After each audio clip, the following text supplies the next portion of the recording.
Od kiedy zacząłem stawiać pierwsze sportowe kroki w Polsce, zawsze czułem pewien kompleks.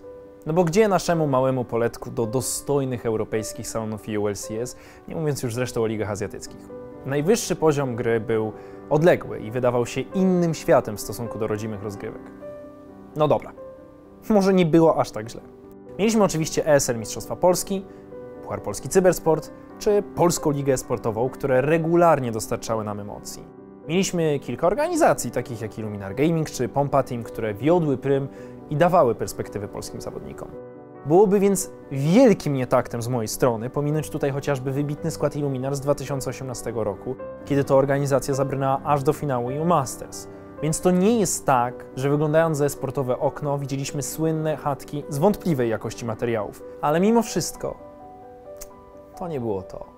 Brakowało w tym wszystkim rozmachu i czegoś więcej niż tylko okazjonalnej jakości. Pojawiło się więc marzenie, żeby mieć kiedyś rozgrywki na miarę polskich LCS-ów i drużyny, które ogląda się z otwartymi z zachwytu ustami. Mówi się, że przypadek rządzi światem.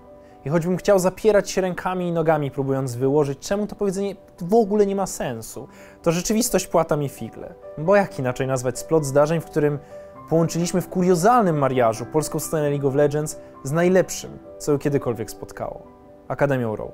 No to był po prostu piękny przypadek. Piękny przypadek, czy jednak dosłowne trzęsienie ziemi? Bo znika pompa, ale nagle pojawi się ktoś nowy. I wciąż pamiętam ten moment, kiedy po raz pierwszy usłyszałem plotkę, że będziemy mieli w Polsce Akademię drużyny z nowo powstałego LEC. Taką ze świetnym składem i dużym budżetem. To był naprawdę niesamowity dreszczek emocji i nagle zrodziło się poczucie, że może wszystko się zmieni. Dostaliśmy ekipę na miarę marzeń. Woolite i Wander wracający do wspólnej gry jak za czasów Roccat. Do tego młodziutki Inspired i dwóch świetnych graczy z zagranicy. Sam fakt importowania najgorętszych ników w Europie był w ogóle czymś w Polsce bezprecedensowym, jeżeli by pominąć wcześniejszy epizod Humanoida. Do tego pojawił się potężny rywal w postaci tajemniczego projektu eSports Performance Center, czyli późniejszego Devil's One. Jakby tego było mało, Ultraliga dokładała ogromnych starań, co skutkowało wiodącą na scenie regionalnej jakością transmisji. Polski LCS z marzenia stał się czymś prawie realnym. Niemalże w zasięgu wyciągniętych rąk. Brakowało nam tylko nieco więcej kompetentnych organizacji i międzynarodowego sukcesu na EU Masters. Wszystko jednak wskazywało na to, że to drugie to tylko kwestia czasu, bo Akademia Rogue zdawała się jednym z najlepszych kandydatów do zwycięstwa.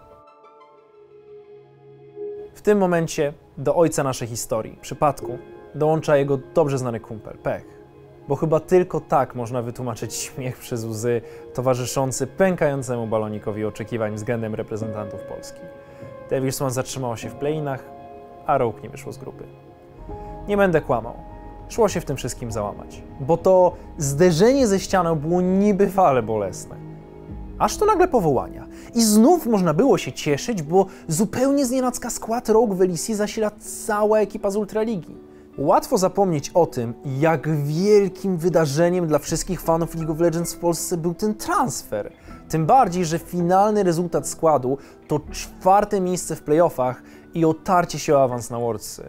Swoją drogą, dzięki tej roszadzie w międzyczasie przez pewien okres mieliśmy okazję oglądać pierwszego i pewnie jedynego zresztą zawodnika z Korei w Ultralidze, jakim był Profit. Mieliśmy też w efekcie niesamowitą historię podczas ultraligowego finału w sezonie drugim, gdzie Devil's One, mimo choroby Matisława, pokonuje Akademię Rogue 3-2 w przebojowym stylu z legendarnym malfightem w lesie od Syncrofa.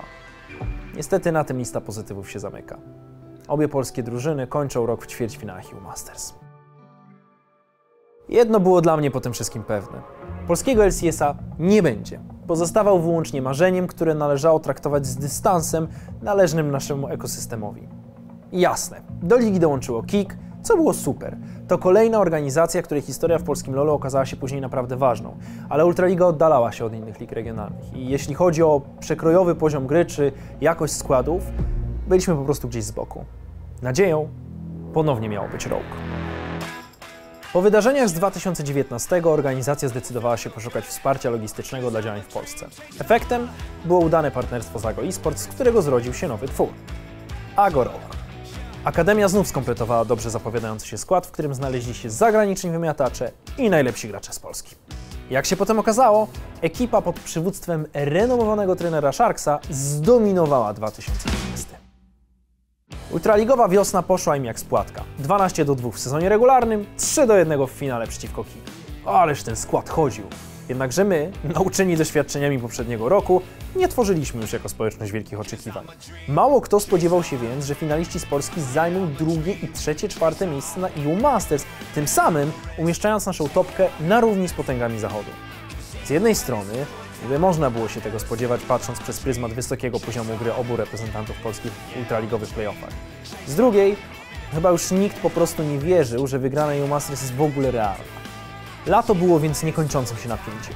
Cały sezon mierzyliśmy siły Francji, Hiszpanii, Niemiec względem tego, co działo się u nas. Porażka Ago Rogue w letnich finałach nie napawała aż takim optymizmem, ale w końcu Kik było lepiej notowane po niedawnym EU Masters. Sąd polskiej publiczności wydał więc wyrok. Oczekiwania są i dotyczą obu ekip. A kara za blamaż, jakiego doświadczyliśmy w 2019, byłaby ogromna i nie było tu mowy o zawieszeniu. Szybko jednak okazało się, że nie dość, że żadnych kar nie będzie, to 20 września 2020 roku z pewnością w kilku sklepach obyło szampanów, bo Polska zaświeciła jasno na sportowej mapie Europy.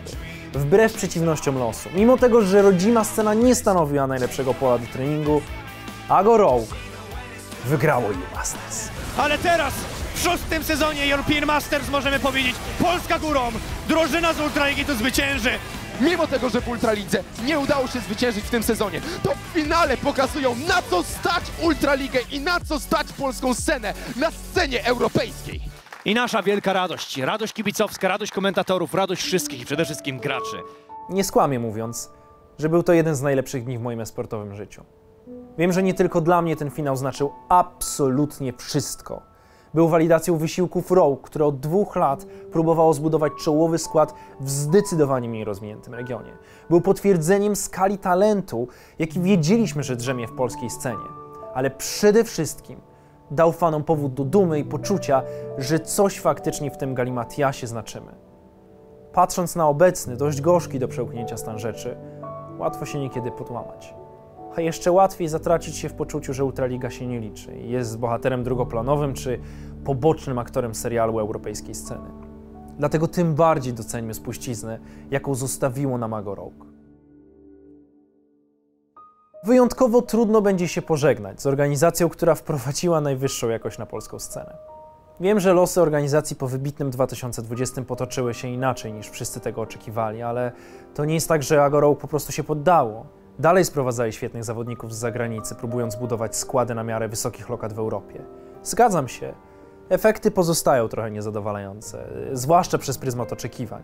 Ale mimo tego Akademia Rogue nigdy nawet nie wylądowała poza podium Ultraligi.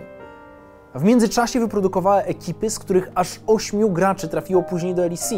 To więcej niż jakakolwiek inna akademia. Przez wszystkie te lata stworzyli w Polsce przepiękne historie. Byli wspólnym mianownikiem każdej poważnej rywalizacji od sezonu pierwszego. Czy to przeciwko Devil's One, czy Kik, PDW, SC, Illuminar. Nie ma znaczenia, kto próbował przejąć tron. Zawsze najważniejszym rywalem było Ago Rogue. Dziś rozstajemy się z drużyną, której losy śledziliśmy z zapartym tchem. A to przecież czysty przypadek sprawił, że Rogue zdecydowało się postawić na Polskę.